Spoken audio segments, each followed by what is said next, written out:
తను సైలెంట్గా ఉన్నప్పుడు నేను మాట్లాడటం ఎందుకు? ఇష్టం లేకపోతే తనే చెప్తుందిగా. హ్మ్. ఇష్టం లేదని చెప్తాను. నువ్వు నవ్వినా, నడిచినా, మాట్లాడినా, ఏదైనా ఒక విషయం మీద వాదించినా అది అవతల వాళ్ల మనసుని గాయం చేసేలా లేదా రెచ్చగొట్టేలా ఉండకూడదు. జ్యోతమ్మ చెప్పింది కదా, ఎవరిని నొప్పించకుండానే గెలవాలని. అత్తయ్య గారు అన్నదానికి నేనెందుకు వ్యతిరేకించాలి?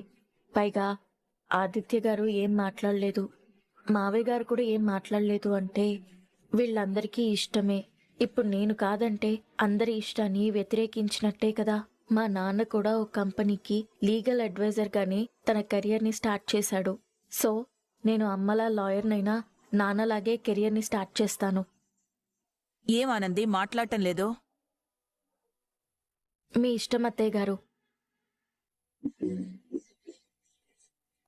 గుడ్. రేపే మనం ఆఫీస్కి వెళ్తున్నాం. నిన్ను కంపెనీ లీగల్ అడ్వైజర్గా అపాయింట్ చేస్తున్నాను. ఓకే? గట్లనే అత్తయ్య గారు. నీ బ్రిలియన్సీ నాకు తెలుసు కదా. నీలాంటి మనిషి నా కంపెనీకి చాలా అవసరం. అందుకే నిన్ను లాక్ చేశాను. ఇక నువ్వు నా కంట్రోల్లో ఉంటావు.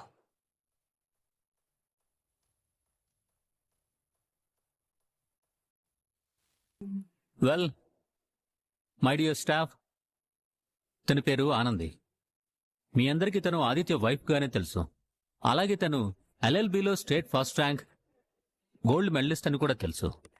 ఈ గోల్డ్ మెడలిస్ట్ ఈ రోజు నుంచి సునంద గ్రూప్ ఆఫ్ ఇండస్ట్రీస్కి లీగల్ అడ్వైజర్. వెల్కమ్ హా. లీగల్గా మన కంపెనీకి ఏ ప్రాబ్లం రాకుండా చూసుకోవడమే కాదు, మన కంపెనీ గ్రోత్కి కావాల్సిన సలహాలు, సూచనలు కూడా ఇస్తారు. Hearty welcome to our new legal advisor Anandi గారు. Congratulations. God bless you. Thank you మావయ్య గారు. కంగ్రాచులేషన్స్ ఆనంది. థ్యాంక్స్ అత్తయ్య గారు. Please sit down my dear staff. Congratulations madam. Thank you all of you. ఇక మీ పనులు చూసుకోవచ్చు. అలాగే సార్. అది ఆనందికి తన క్యాబిన్ చూపించరా? అలాగే నాన్న. రా ఆనంది. మేడం ఇలా ఇవ్వండి. రండి. Welcome sir.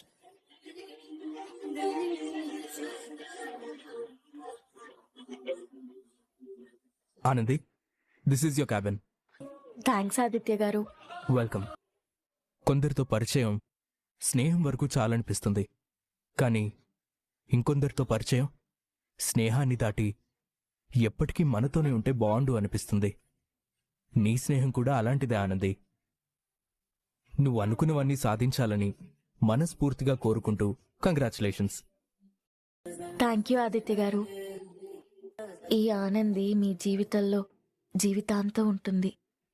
స్నేహితురాలుగా కాదండి, మీ భార్యగా.